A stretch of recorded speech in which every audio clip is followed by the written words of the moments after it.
Welcome to this episode of Hero Salute Stories. Now, one of the things we talked about is that we've got heroes that wear a lot of uniforms, but then there are people like Ashley Taylor with the Refuge. So, the Refuge Utah is an organization that does something special. And to me, my definition of a hero is ordinary people doing extraordinary things. And so, you and your organization are doing that. So, tell me a little bit more about the Refuge Utah. So, our mission is to empower survivors of sexual assault and domestic violence. So, we have a variety of services to make sure that survivors feel supported, have access to the resources that they need so that they can move on and thrive after some kind of abuse has happened in their life. I noticed that you said the word survivor instead of victim. Why? Words matter, right? Survivor is really what we see in those individuals that come to us after abuse. And maybe sometimes they might not feel like a survivor in the moment. They may feel like they're not even a victim. Maybe they don't recognize the abuse that's going on. But from our standpoint, we see them as a survivor and we want to make sure that they are supported the way a survivor should be supported so that they can really move on and thrive. What do you say to people that say, "Oh, just leave him. Okay, it's not that hard. Just leave him." It's so much more complicated than that, Exactly. right? I think one of the best analogies I've heard was a coworker compared it to being in a job that you don't like. Most people can relate to that. They've been in a job that they don't like, but they don't just leave, right? Because there's so many factors. There's financial factors, there's security, there's not having somewhere else to go. All of those things play in. And then you've got this interpersonal relationship that maybe has been going on for years that they really care and love this person. It's not as easy as just seeing the one incident and wanting to leave. I want you to clear something up, and I already know the answer to this one. So, domestic and sexual abuse only happens in the West Side, the poor neighborhoods and all that stuff, the people that are uneducated, right? Happens to anyone. It could happen to anyone. Anyone at any time, right?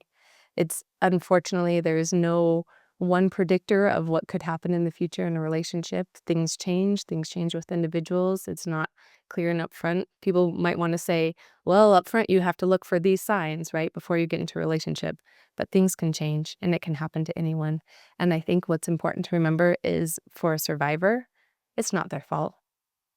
It was the abuser's choice, right? And that survivor has every right to reach out and be supported and have help because it was not their choice and it was not their fault. There's something called multi-generational poverty. Is there such a thing as multi-generational abuse? So there's the cycle of abuse and it can be multi-generational. A lot of times when children are raised in a home where they don't see a healthy relationship in their family, that's all they know. So then moving on in their lives, they tend to see different things and not see them as warning signs or not see them as something that, oh, we should address this thing to make it a healthier relationship. And it unfortunately can perpetuate because they just haven't seen or learned those skills of having healthy relationships. Now, you and I talked off camera, and one of the things I really admired about you, and part of the reason I wanted to highlight you as a hero, is that you believe in helping the youth because it's having those positive role models that can make an enormous difference. What kind of things does the Refuge Utah do with regard to the young people that are being impacted by this? Yeah, we have an amazing children's program for those that are staying on site at our shelter and our transitional housing. We want to make sure that they can just be kids, right? They've gone through a lot of hard things already, and we want them to be able to come there and just feel welcome and feel like they can just be kids.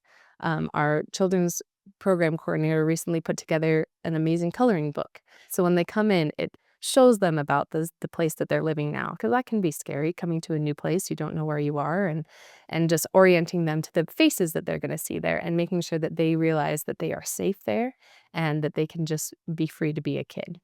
They plan fun activities and focus on just helping them to be able to um, be supported in their schoolwork, right? They can focus on school. They don't have to focus on these other things going on in their lives. They can just focus on having fun and being a kid.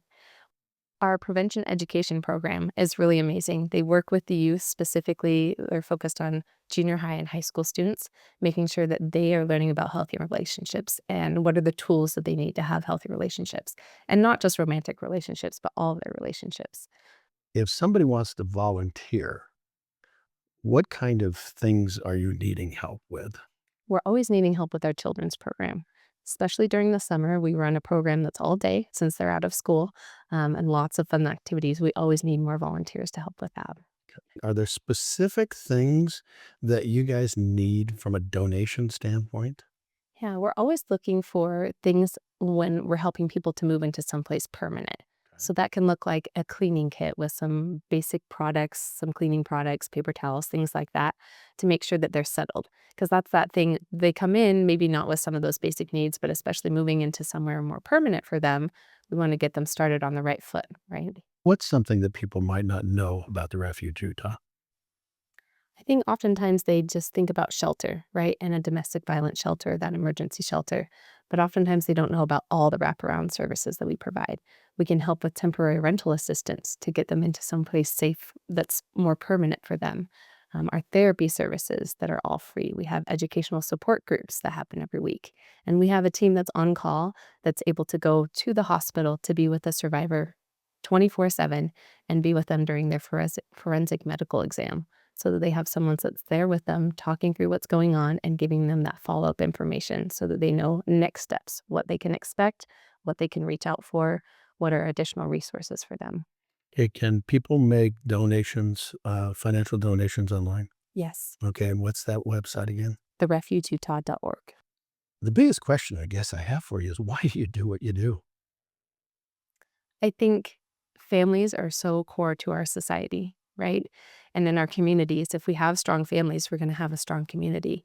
So, what better way to make sure that our community is safe and empowered by helping to make sure that our families are safe and empowered and helping people that maybe need to leave an abusive situation to feel empowered so that their family can heal and become a safe place to be. I'm not gonna let you get off that easy. Been How long have you been with the Refuge Utah now? there for almost 7 years. 7 years. How did you find out about them? It was something I was really looking to do something more local. I'd worked for several nonprofits on a state level, and I was looking what's something that's really affecting my community, and how can I better just the immediate community around me, not just trying to make a big difference, but how do we make that really baseline difference? And that's when I found the refuge and saw the work that they were doing for families and how that uplifts the entire community with that work.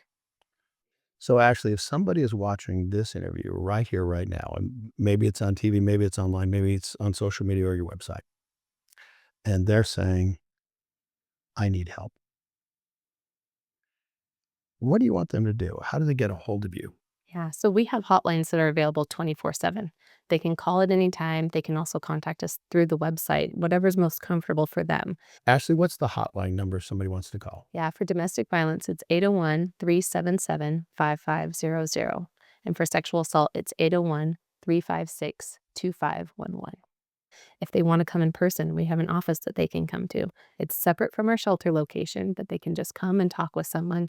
They can talk with an advocate, talk through their situation, and then decide what's right for them and what services they want to pursue. Okay, right on the screen right now, we've got your location address. So, what is it?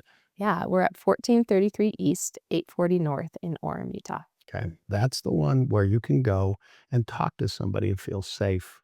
With another entry into Hero Salute Stories and Ashley Taylor from the refugeutah.org. I'm Doug Jessup. We'll be right back.